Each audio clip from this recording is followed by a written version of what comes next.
What's going on, you bunch of heathens? Today we are checking out the Deadliest Battle in History, Stalingrad, animated history by Armchair Historian. I feel like I've watched Armchair Historian before, but I'm not positive. Either way, because we watched Stalingrad and the sabaton history yesterday for it. Should I just say yesterday again to get it out of the way? I wanted to check out more of it. I always think it's pretty fun, and hell, I'm always down to learn more about the battles. So, here we are. Make sure you guys check out the original. It's linked below. Let's jump in. Иногда, когда я закрываю глаза, я снова оказываюсь в Сталинграде. Позади меня рушатся городские стены. Я снова с винтовкой в руке. Вместе с товарищами стою против фашистских захватчиков. У нас был простой приказ. Город. Maybe I haven't watched this before. This is a really... I like this intro. I'm sure this is what they're going for, but it is very cinematic. I like it a lot. Не должен пасть. Фашисты не должны пройти. Мы держали оборону. Сражались 5 месяцев. 5 месяцев мы истекали кровью. 5 месяцев мы боролись за каждую комнату в каждом доме. God, every room of every house is insane to think about. Семьи. Но в итоге мы отстояли Сталинград. I like that. He's thinking about all the others who didn't get to come home, and they're all like ghosts saluting the statue as well. Hi, I'm Griffin Johnson, the Armchair Historian. As the Nazi invasion of the Soviet Union dragged on, Hitler and his high command found themselves falling short of critical objectives. Operation Barbarossa was meant not only to seize Soviet territory, but, more critically, to supply the Third Reich with desperately needed raw materials, namely oil. Germany was running out of fuel, even with their junior partner, Romania, pouring over 100,000 tons of oil barrels into Germany's collective tank. As the Wehrmacht burned through their meager supplies, Hitler and High Command turned their gaze toward capturing the oil fields of Caucasia. The summer of 1942 would see the Nazis focus their efforts on the southern Soviet Union, with the goal of capturing these oil fields, a plan better known as Fall Blau, or Case Blue. However, Hitler would later add another objective, the capture of the city of Stalingrad, a logistical center named for his communist frenemy. In this video, we will focus on the bloody and brutal Battle of Stalingrad, as two dictators send their men into a meat grinder. It's a pipe, I feel left out. For the sake of oil and renown. Before... Let me go back because I kind of got distracted. Better known as Fall Blau. But I need to hear this again. However, Hitler would later add another objective, the capture of the city of Stalingrad, a logistical center named for his communist frenemy. In this video, we will focus on the bloody and brutal battle of... Okay, so he doesn't mention it. Do we know why Hitler wanted Stalingrad other than because it was named... Like, instantly in my mind is Hitler wanted to take it because it was named after Stalin. So it'd be a fucking morale hit to them.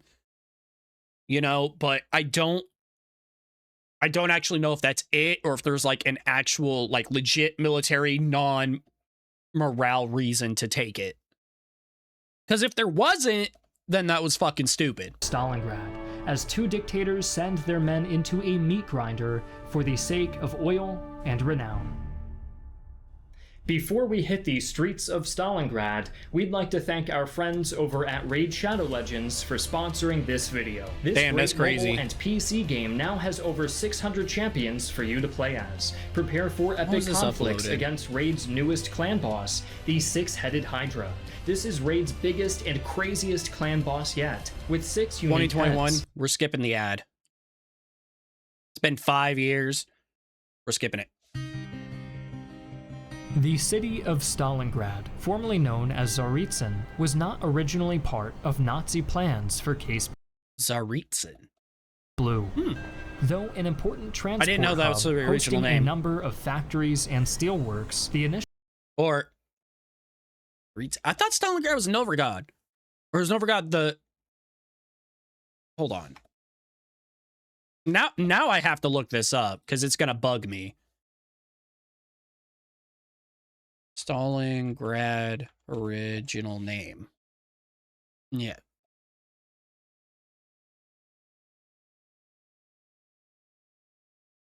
Okay, it is now known as Volgograd, formerly known as Stalingrad, was Sartsin, or however he said it. Damn. It was used from 1589 to 1925. It was Stalingrad was adopted in 1925 to honor Joseph Stalin and used until 61. And Volgograd is the current name, adopted in 1961 during Nikita Khrushchev's de-Stalinization campaign, meaning Volga City. I mean, don't get me wrong, I like the name well enough. It's just, I kind of would have preferred they went back to the OG name. Because that OG name, like, that has such a long history of a name, and you just go Volga City. It seems kind of odd to me. I'm not surprised that the Communist Party decided to rename such a historically named city that's had that name for 400 years. Or close to 400 at least, to name it after themselves. It's just kind of surprising. Kind of surprising, kind of not, because it's still USSR and it kind of has SAR in the name. Either way, I'm sure you guys understand what I mean. initial drafts of Case Blue were focused entirely on securing the Caucasian oil fields. The Volga-hugging city of 500,000 inhabitants just didn't figure into German plans.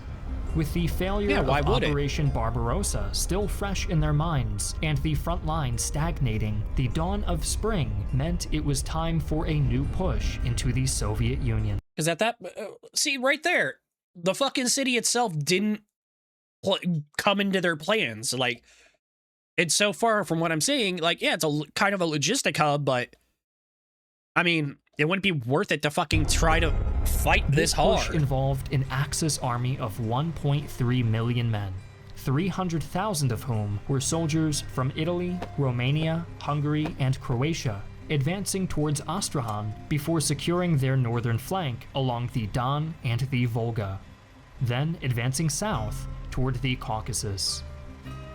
The ever-erratic Hitler, however, decided this plan was far too simple and ordered Army Group South split in two so they could achieve both objectives simultaneously. The newly christened Group A would drive for the Caucasus Mountains in the south, while Group B would make for the Astrakhan by way of the Don and Volga. Satisfied that he had complicated his generals' lives sufficiently, Hitler let the offensive begin on June 28th. I like that. I wonder, because I know there's, what's the fucking channel's name? Potential History or whatever, who does like kind of alternate history type things or whatever. Are there videos of, or is there like a breakdown on whether or not if the Nazis stuck to the original plan, if it would have worked the same, if not better, instead of, you know, splitting it? I mean, to be fair, I still don't see the need of going after Stalingrad. The Soviets were taken completely by surprise and found the second verse of the Nazi invasion the same as the first. The Germans made rapid progress into Soviet territory, and by mid-July, the German 6th Army under Friedrich Paulus was within striking distance of Stalingrad. Hitler ordered Stalingrad be taken on July 23rd. In addition to being a transport hub and possessing some manufacturing, Stalingrad served as an artery in the Lend-Lease system that saw Allied supplies shipped to the Soviets by way of Iran. But Hitler's 6th Army was growing weaker with every instant. Okay, see, that makes more sense. Has some manufacturing, it's a logistics hub, but also it is a major portion of the Lend-Lease program. makes sense. I would personally probably, you know, wait to take it after we got all the actual oil that we would need, but, you know, that's just more so me. But at least that makes German more supply sense. lines were stretched so thin that in a grim omen of things to come, some Germans resorted to eating their horses. God, that's In grim. addition- That really is grim. And also, was it stretched super thin also because Hitler split the forces? I mean, that would make sense. I mean, you have a much wider area for your logistics to cover. I A mean, full quarter of Paulus's casualties thus far had been due to typhus and dysentery, which dug their claws deep God, into a both quarter? German and Soviet forces. Speaking of Soviets, Stalin had predicted Hitler's change of strategy and was making preparations. Factories churned out a tidal wave of tanks, and reserves were brought in to reinforce Stalingrad. painter sites. I thought this was like considered a myth. I'm not positive though. Like I'm not. Yeah, I don't know. I'm not positive if this is true or not. One thing I do know about the T-34s, that's what this is depicting. On paper, super good. In real life, not as great because manufacturing quality, or I don't know, not necessarily restrictions. I don't know I can't, for whatever the reason, remember the word right now. Was like the qualifications were lax, and like the armor was supposed to be made a certain way, but they decided, no, we're going to do it this way. It's quicker, it's easier, but it was a lot less effective. The metal would tend to shatter under fire from German anti-tank guns and tanks. And then sights were a lot of the time, from what I remember hearing and reading about, installed either incorrectly or made incorrectly to where they were fogged up, and it was constantly bad and hard to actually see anything. A lot of the time they couldn't see anything. On July 27th, Stalin issued the infamous Order 227, commanding all Soviet soldiers to take not a step back, and laid down heavy penalties for officers who retreated without approval. The command was given in direct response to an idea that was sweeping the dispirited Red Army. The Soviets should outrun the Nazis, retreating deeper and deeper into the vast territories of the Soviet Union until the most advantageous time to fight presented itself, or the will to fight did. In his order, Stalin countered this narrative with one of his own. Russian civilians forced under the German yoke were cursing the Red Army for abandoning them in their time of most desperate need. The workers of Russia called on their soldiers to fight. Back in Stalingrad, these same I mean, to be fair, that does kind of make that both make sense, even though we all know Stalin doesn't give a fuck about civilian casualties. I mean, God, you got making me look shit up again. I forget the actual number. Sorry about that. How many civilians did Stalin kill?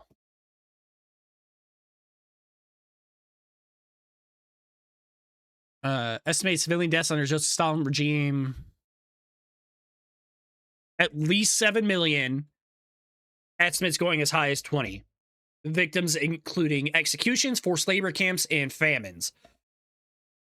Let me just look up famine, because I know he killed so many with famine in Ukraine. Holodomor is estimated to have killed between 3.5 and 7 million Ukrainians from 1932 to 33. A year. Man-made. So he did it on purpose. Man-made famine was part of a broader Soviet famine that affected multiple regions. Like, nah.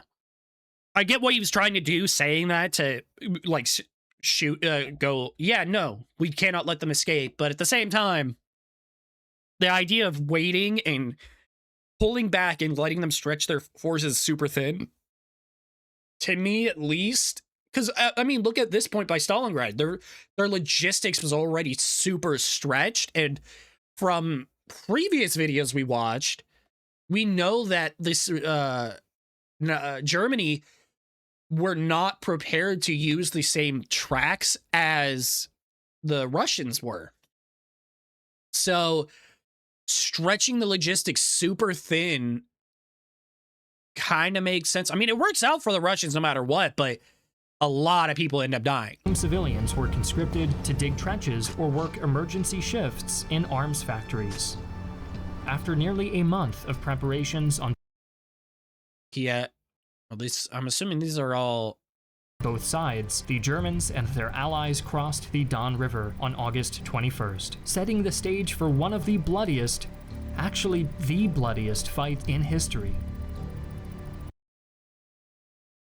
Oh my god. Actually, fact we didn't learn about, did we learn about the Somme? I'm not positive we learned about the Somme. I don't think so. But the fact that fuck, this is like so much more than the Somme, considering we know how bad it was. And it's the most... The Luftwaffe opened the assault on Stalingrad with a multi-day bombing, which reaches its zenith on August 23rd. 600 bombers of Luftflotte 4 level massive swaths of the city, killing between 40 to 75,000 people. German spearheads draw close to the city not long thereafter, encountering fanatical resistance before driving to the Volga on the northern side, and are promptly cut off by the communists. A pocket forms around this spearhead, and troops under General Gustav Anton von Wiedersheim are encircled. 2 days later, General Hermann Hoth leads the 4th Panzer Army in an attack on the southern side of the city, only for the Russians to turn him back. A second armored spearhead manages to break through the northern pocket and drop off critical supplies, but the would-be rescuers abandon the pocket when it becomes clear they did not bring sufficient infantry to hold their position. And leave them back to suffer. The Soviets to the south slowly lose men to the north. I like this kind of animation, where it's like, it's very rudimentary and whatnot, like with this. Honestly, it's very holy. Hearts of Iron. It's very Hearts of Iron, and I like it. With the final division, I wonder if that's what they more or less based it on. Belonging to the NKVD, the secret police are soon reassigned to the northern sector as well, and the drawdown gives Hoth an opening. As the civilian population breaks into a panic, he drives northward, ultimately covering 20 kilometers or just under 12.5 miles. The Soviet commander, Yaremka, withdraws his men to better defensive positions within the city as the Germans advance. August ends with Paulus's 6th Army breaking into the northern encirclement, relieving their comrades after a week of dug-in fighting. The German lines solidify, and as September begins, the Nazis partially encircle Stalin's city. Georgy Zhukov, future hero of the Soviet Union, launches an attack in the north meant to break up the German line and once again encircle the fascists. I love how they draw this dude as like crazy in a fucking, what is that, a Tokarev? What a dog shit pistol. But the Germans are but I able own to one, hell hold yeah. fast. The dog shit, may hell not yeah. encircle his foes, but he captures their attention and ties down a... Right here, Mosin or a car? As much as I love the Mosin, I'd probably go with the... Sorry, I'm just kind of speaking out my ass right now. I'll need to go back to actually listen, but I kind of got distracted. The Mosin I love. My brother owns one. And I love it. But if I could get my hands on one, probably a car. Number of Paulus's men. An attack in the north meant to break up the German line and once again encircle the fascists. But the Germans are able to hold fast. Zhukov may not encircle his foes, but he captures their attention and ties down a number of Paulus's men.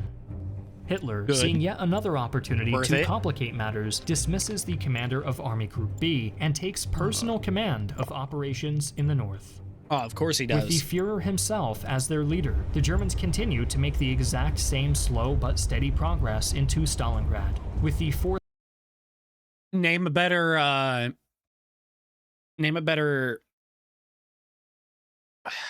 duo. High command and sticking their noses where they don't belong.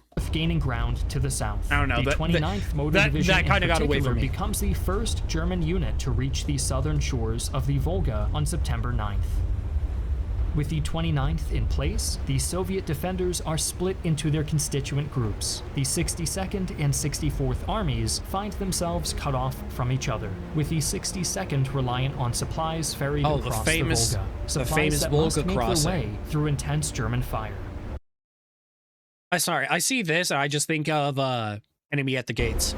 The 62nd is woefully under strength. Not with a great actual historical movie, but that's what I think of. Their only complete division being the NKVD riflemen that were pulled out in the face of Hoth's drive last month. Despite their shortcomings, the 62nd fights hard, resisting the Germans as they push into the suburbs. Vasily Choykov, commander of the 62nd, orders his frontline troops to hug the German lines, keeping in constant contact to prevent the Luftwaffe providing air support, lest they bomb their fellow Aryans. See, yep, we did hear about this, except Sabaton history, they said, Indy said it was due to artillery. It's probably both. Leads to intense urban combat, as the Soviets fight the Axis room by room, house by house, opening a brutal new phase of the battle. The Germans reach Stalingrad proper on September 13th. The Luftwaffe once again rains bombs onto the city, playing a duet of destruction with German heavy artillery. The Soviets respond in kind, counter-barraging with their own guns and Katyusha rockets. Elements of the 6th Army push deep into the city and force the Soviets into a near envelopment. Despite fierce resistance, the Germans capture critical hills overlooking the city center and over— Oh, wait. I like this little tidbit right here. You see this? Normal dude. The Germans capture critical becomes hills injured, overlooking the city center, and over the next becomes 2 injured. days, That's such a small detail. I like that. And if you look, they get more and more injured because look, normal dude, bandage on the arm, and then sling and eye covering. Germans will advance through Stalingrad center. That's interesting. I like that little detail. And driving hard for the Volga. With the 4th providing support in the south, the 6th Army reaches the Volga in just 1 day, placing the Germans well inside Stalingrad.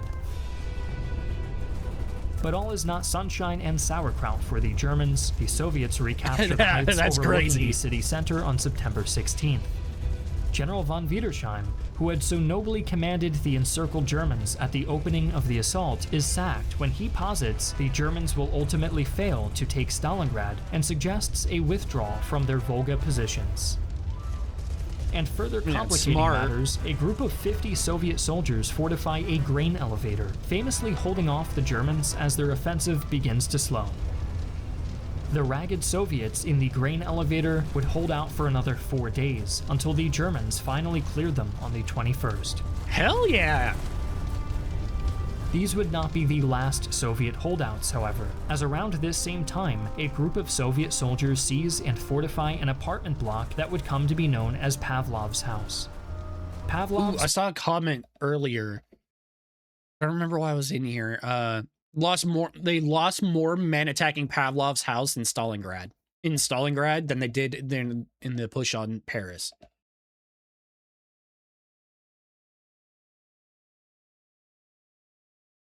And yeah, this one, it's difficult to comprehend that this is the largest and deadliest single battle in history. This would hold out until November.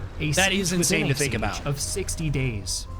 The Germans end September holding roughly 2/3 of Stalingrad and preparing for a final push into the industrial heartland of the city. The beleaguered Soviets are reinforced by the 1047th Rifle Regiment, who cross the Volga on the 22nd. They are not the only reinforcements the Soviets can expect, however. the temperature in Stalingrad begins dropping. The icy winds, a dispatch from the Russians' old ally, General Winter. These gales provide a fitting prelude to a storm gathering in the Russian camp. For almost the entire month of September, in utmost secrecy, Joseph Stalin, Georgy Zhukov, and the Stavka, the Russian High Command, have been formulating plans for a counteroffensive, and they're almost ready to make their move. As the Soviet reinforcements continue to make their way into Stalingrad, Paulus launches an assault on the industrial sector. The reinforced Soviets push the Nazis back, and on October 4th, Paulus learns that the 51st Corps, along the tip of the Germanic Spear, has taken such extensive casualties that it has lost all offensive capability. God, that is insane. The German halt offensive operations for a full 10 days to rest and resupply, save for a push on October 13th by Hoth that sees the 4th Army finally reach the Volga. The rest of October will be a hard slog for the Germans and Soviets both, as the Germans renew their assault on the industrial district and begin to make headway. The Germans pay dearly for every minute they advance, and the bombing raids by the Luftwaffe that had opened the battle bear bitter fruit. Göring's aces leave a trail of destruction in their wake that inadvertently shifts the battle ever so slightly in the favor of the Soviet defenders. The communists fortify or hide in hollowed-out buildings and mazes of rubble. Yeah, I was about to say, we start talking about how they actually use the destruction to their advantage. The corpse of the city into a near-continuous line of defenses and traps that force the Germans to advance methodically and fight nose to nose. Oh damn, that's crazy. The German advance through the industrial zone continues through November, as the Soviets resist them at every step. By the 11th, the Soviets are pushed into isolated pockets of resistance in factories and houses. Pockets the Germans throw assault after another assault homie got. Assaults that Soviets repel time and again before ultimately failing. The Germans, low on men, materiel, and willpower, begin to stumble. A week later, the Soviets hold only a stretch of the shoreline at the Volga, no more than 10% of the city. The Russians are on the ropes, but the Germans are too battered and undersupplied to press their assault. Paulus could count over 60,000 casualties in the 6th Army alone.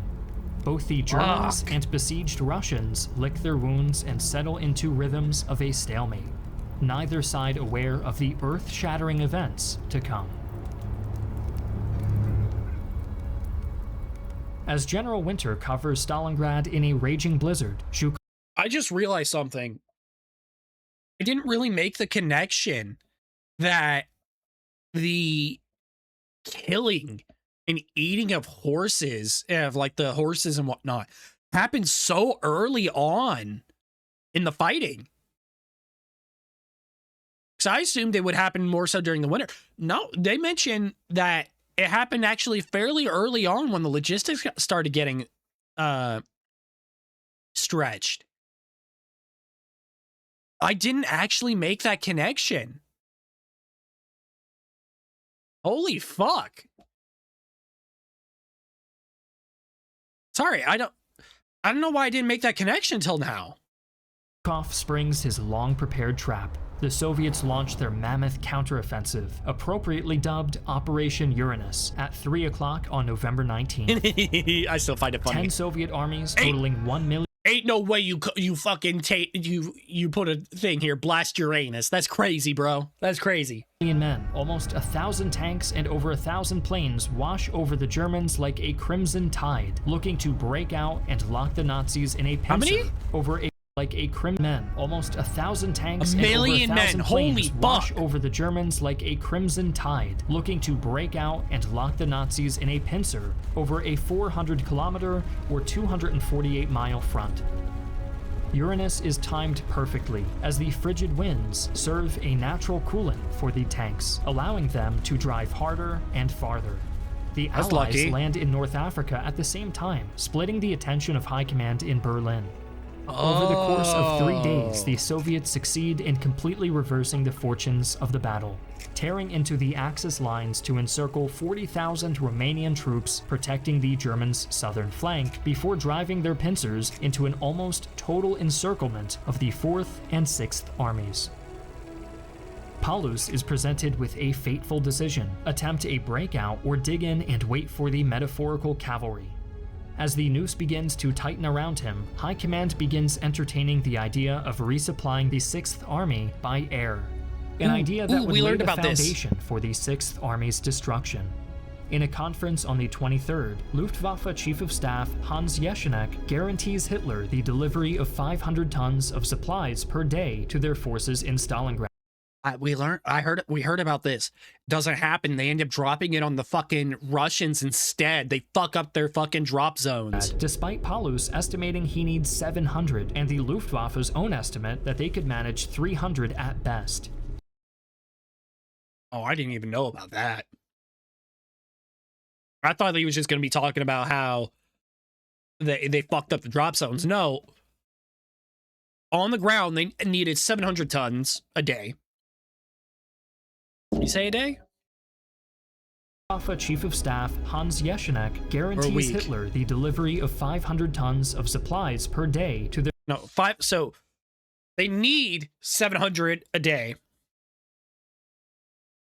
He promises 500 a day, but can actually only deliver 300. Their forces in Stalingrad, despite Paulus estimating he needs 700. Well, and the I know why you're... own... I'm about to say, why the fuck are you lying? No, we know why you're lying. An estimate that they could manage 300 at best. The message reaches the Fuhrer just as High Command convinces him that a breakout is the only way to salvage the situation. Buoyed by his Air Force's confidence, Hitler approves the airlift. The Luftwaffe begins dropping... Lieutenant... Or, no, Lou... I don't know what that rank that is. Jesenek would soon try to backtrack on his recommendation, but Hitler would have none of it. Göring, who was absent when Jesenek made the initial lofty promise, towed the line and supported his subordinate in the face of Hitler's enthusiasm for the airlift. Ah! Göring, you slimy little man. In critical stockpiles of ammunition and fuel, but no food. Göring's the one in the baby blue uniform, right? Was Göring...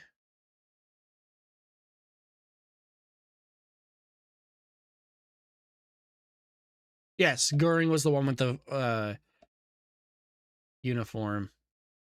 Okay. As the encirclement drags on, the German army starves. Bread rations are slashed in desperation, and the men begin dining on sumptuous feasts of horse fat. Wounded men awaiting medevac are placed into thin tents next to supply runways, and as General Winter marches on the German forces, the wounded freeze to death in their cots.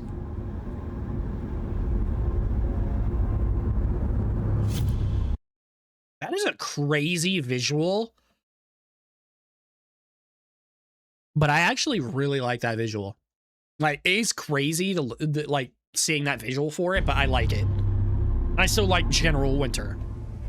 On November 26th, Paulus sends a dispatch to Friedrich von Manstein, overall commander of the German military. Paulus complains that he had not received any communication from High Command for over 36 hours, and that Hitler had denied his request for freedom of action. Paulus asks von Manstein to relieve his besieged force, or else formally order him to attempt a breakout. For his part, Manstein is confident that the 6th Army can hold their position with the Luftwaffe airdrops as their lifeline. Confidence that will soon be put to the test. As the Germans starve and the Soviets advance, the Battle of Stalingrad enters its brutal conclusion. As winter well and truly sets in, the supply situation in the German pocket becomes dire. The 3,500 Soviet POWs who have survived long enough to be held by the Germans within their encirclement are officially cut off from all rations, as the Germans must get every scrap of food into their own bellies. Oh, damn. The Soviets resort to melting snow, which is contaminated by debris and... Oh, we need... Yes. Sabaton history, they even mentioned this part. I didn't even think about whatever POWs the Germans ended up catching. And yeah, if the Germans themselves were starving, you know the POWs were, because they wouldn't be able to afford to give them food. Urine for water and cannibalizing on their own dead comrades. Meanwhile, the Germans guard. That is not something they ever taught. I've never heard of this part of the story before, or like the history of Stalingrad.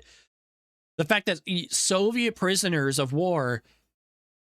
Oh, fuck. I've never heard of this before. Them begin venting their rage on their prisoners, brutalizing them with their weapons and dogs.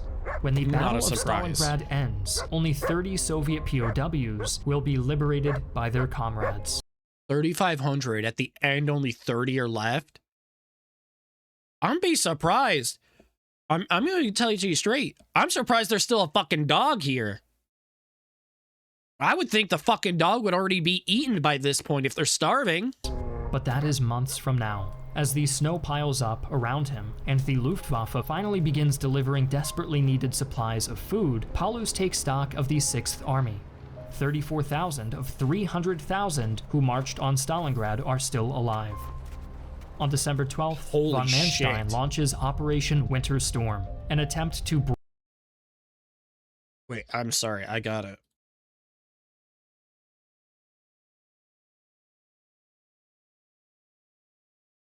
%, of your force is still left. I had to double check my math. I'm bad at math, but... break through to Paulus and relieve the Germans trapped in Stalingrad. Or Paulus like asks Hitler for permission to break out, and once again he is refused. The 6th Army can only wait for liberty or destruction. There are no other options.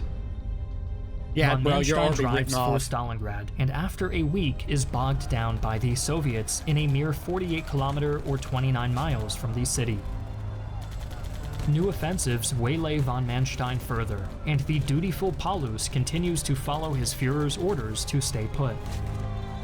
As Christmas arrives in Stalingrad, seeing this dude just sitting there sad. Oh, this dude's just General Winter giving makes up. a special delivery to the Nazis. On Christmas Day, 1,300 men die of frostbite en masse. Fuck, in one day? The Soviets bring presents of their own, launching an endless stream of harassing attacks and probes. As they freeze to death or are shot by the Soviets, one can imagine the German soldiers ardently wishing for St. Nicholas to bring them some coal. At least they could burn it for warmth.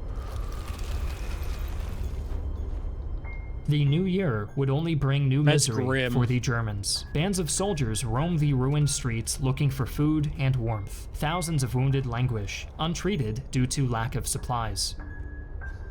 The Soviets offer the Germans a generous surrender, giving Paulus the chance to save his men and himself from certain death at the hands of General Zhukov or General Winter.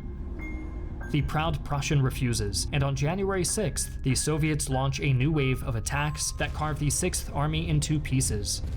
As his men are forced into two disparate pockets, Paulus's supply situation worsens. The Soviet attacks force his soldiers to abandon critical airfields, and even if they could be held, the Luftwaffe begins throttling back on supply drops, decreasing the tonnage dropped as the encirclement drags. On the 22nd, the Soviets again solicit a surrender, and Paulus sends a message to Hitler that his men have no ammunition nor food, and that his ability to command them is degrading by the moment. And this is when Hitler says, yeah, you're already written off, fight to the end. Thank you for your sacrifice. 2 days later, he reports that he has 18,000 wounded left completely untreated and begs Hitler for permission to surrender his men to the Soviets. Doesn't happen, does it? Hitler really orders upset, Paulus to hold his position. To the last man, the last cartridge. Not a day later, the Soviets capture the last remaining airfield that the Germans can use to receive airdrops.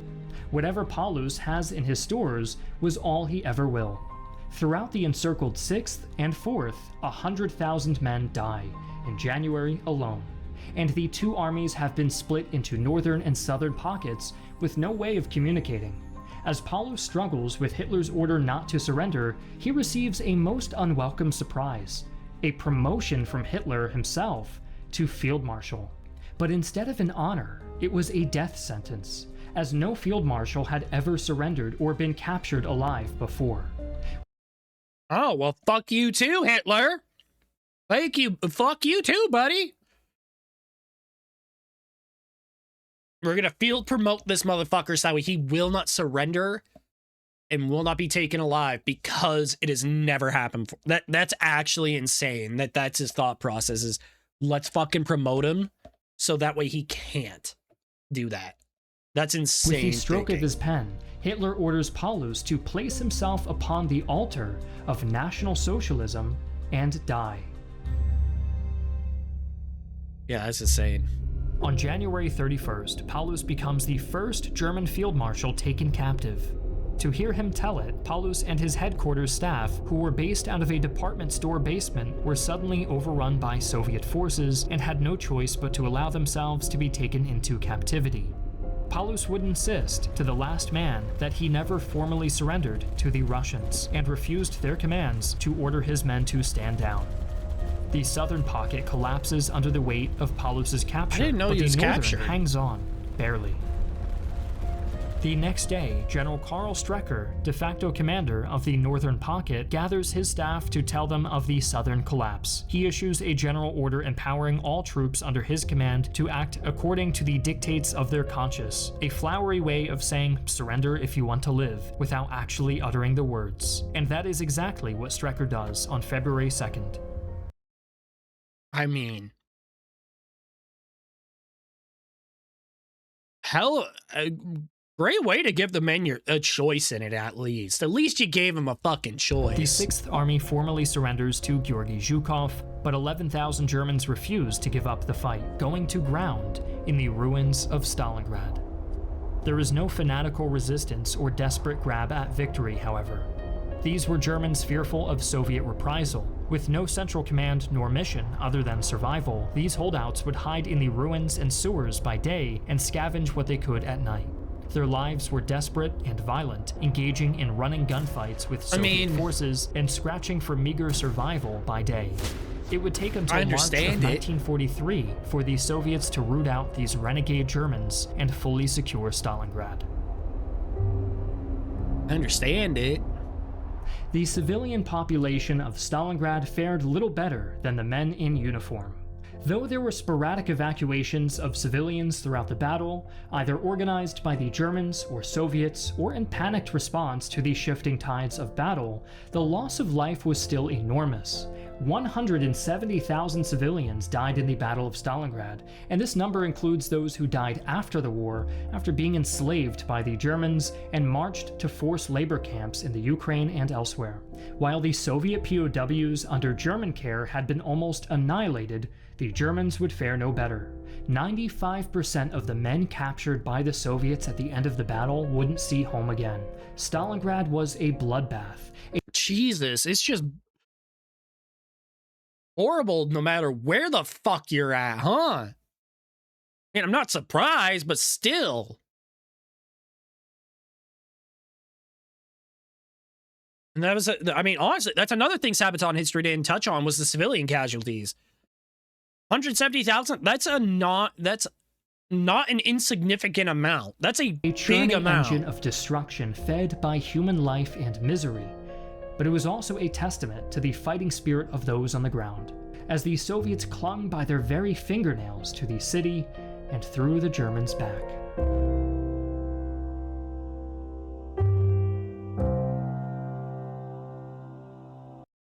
This was really good. I really enjoyed this. Maybe I haven't watched this. Maybe I haven't watched it. Or Armchair Historian. I thought I might have, but I might actually not have, because none of it seems very, what's the word I'm looking for? Familiar. I may have watched it in my free time, come to think of it. Like that's probably what it is. I probably watched it in my fucking free time. God, this was a good video. Definitely check it out. Like, sure, if you guys watch me, you probably already know about them, but if on the off chance you didn't, go check out their other videos, please. And even if you do watch them, go give their video a like. Like, bam. Give that shit a like. They deserve this shit. And also, make sure you guys like, comment, subscribe. Check out the Sabaton reaction if you haven't. It was great song. Great song. And until next time, you guys take care of yourselves. See ya.